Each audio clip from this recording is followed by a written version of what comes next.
Hey everyone, and welcome back. I want to talk about user flows, and more specifically, I want to talk about the one user flow that is registering for the product, because it's very important for something like this. Now, if you have images of your sketches or other types of resources that you think are going to help you, you can bring those images right into Figma easily by just going over here and by placing the image. And that's the shortcut for Mac users, and you'll see it there for Windows users as well.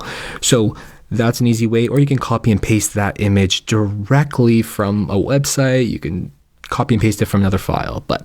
So I have all my assets here. I have even like a title asset and a details asset and a device asset additionally to what we have here. I'm going to create a large frame by pressing F. And I'm just going to bring that over there. So I'm going to rename this one just generally just onboarding. Then I'm going to place my title in there. Doesn't really matter. I'm being, a little messy, and that's okay. Now the title of this flow it's one of the most important things. I think it should be like registering for our product. So let's type that in. Okay. And let's bring in our device and our details frame. So I'm holding shift while I'm selecting both and just dragging them directly in the frame. And you can see that pop up over here in the layers panel. I also have an arrow here, so we can keep that trusty arrow. Okay, so this is going to be our step one. And when I think about just the first step of registering for a product, I am going to start typing before I actually start designing just yet, like just placing things within this device. But the first thing I think about is like the user arrives at our welcome screen and notices a button to proceed forward to registration. Perfect. I think we should probably have like a little thing here that says this step is skippable, or the user can skip this step. Okay, so I'm just gonna increase the frame. So I'm gonna hold down Command or Control and just bring that up here, so that way we have a lot of space. The one thing I want to stress here is that the first thing somebody sees when they come into the website or the product is that they are essentially, they are going to see like a welcome screen of some sort.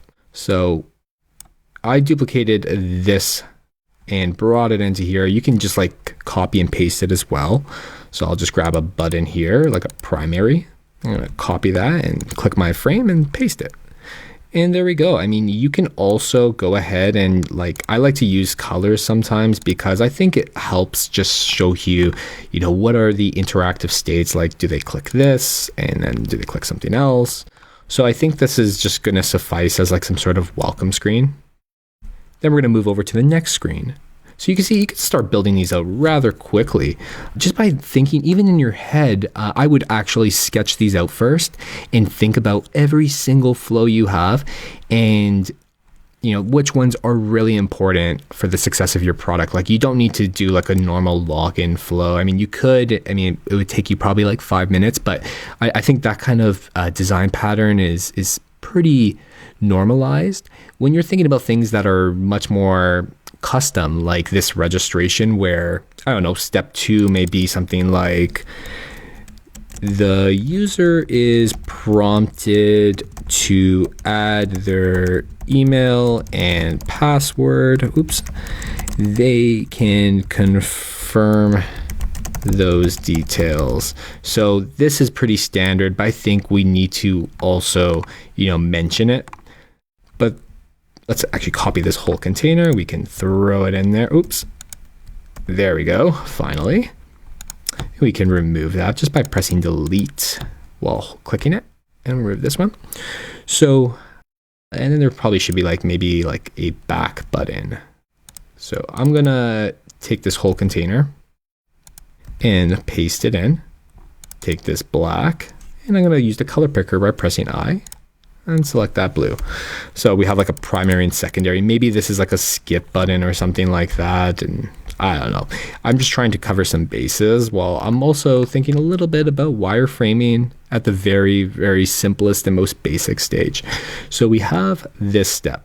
Now, this is where things are going to get interesting because like I said just before this step, you are going to have situations where you have very custom flows that really need to be thought through, and user flows are going to be the best way to do that. So I'm going to increase that frame. Let's think about this third step. Now, step 3, I'm going to jump right in there and I'm going to go right into my details. So the user can add a photo or skip the step. And I think that's fine.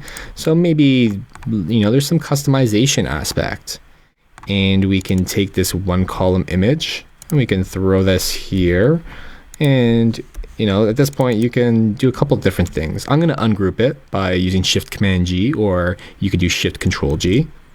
Oops. Oh, never mind. This is actually, the frame is actually the piece here. So we can make it smaller and you can start customizing that. And we all know how to use auto layout now. So there's no real need to explain how that works, but you can, mess with the alignment if you need to here.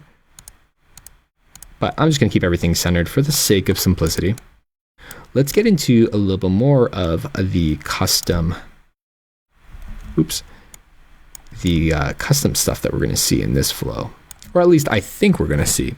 So I think the big part of this app is just like customization in general. And we want the user to be able to, add things about themselves. They can, pick, let me think, they can pick interests and hobbies to personalize their shopping experience. So I think this is another thing that we didn't really talk about just yet. When we're thinking about a whole flow here, it's very straightforward. Even though this flow is a little bit longer, I think it is fine because it's like one step after the other, just outlining each step, what's skippable, what's not skippable, what are the areas that you can truly manipulate if you need to. So I'm going to take this one column asset and just paste it into here. Oops. I'm going to click into this device, paste it, and I'm going to move it with my arrow keys. And I'm going to just delete this image at the very top. So it kind of acts like a title. I'm going to set this to hug the contents. And I can just bring everything to the top. So say there are maybe, I don't know, a bunch of categories that they can click.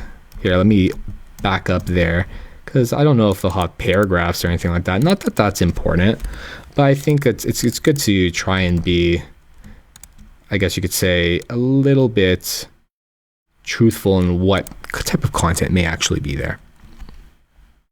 And the last step, and I think this is going to be it after this step right here, but I'm going to select all these, and you can do that just by dragging your cursor or by clicking Shift.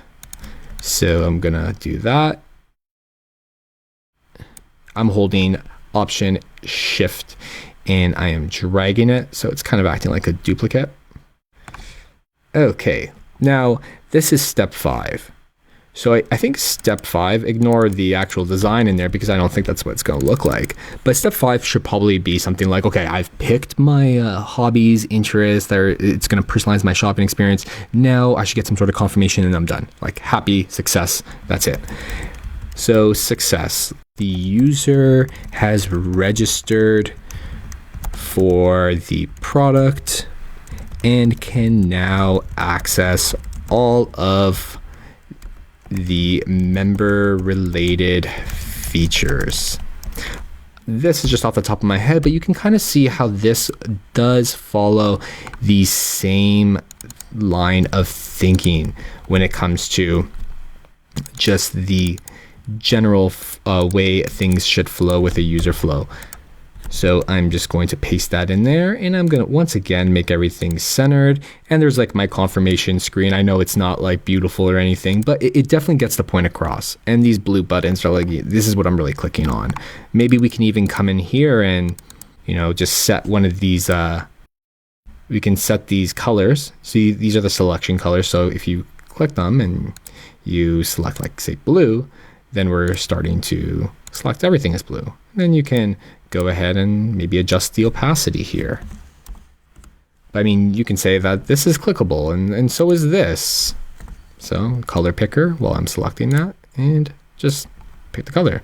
And these are a little bit interactive. So you can go ahead and do that across the board if you really want to. Not necessary at all. I mean, I think the details are the most important part. As you can see how I've basically laid out every single step, what can and can't be done, and kept it really, really succinct. And that's how we created our first user flow for registering for a product.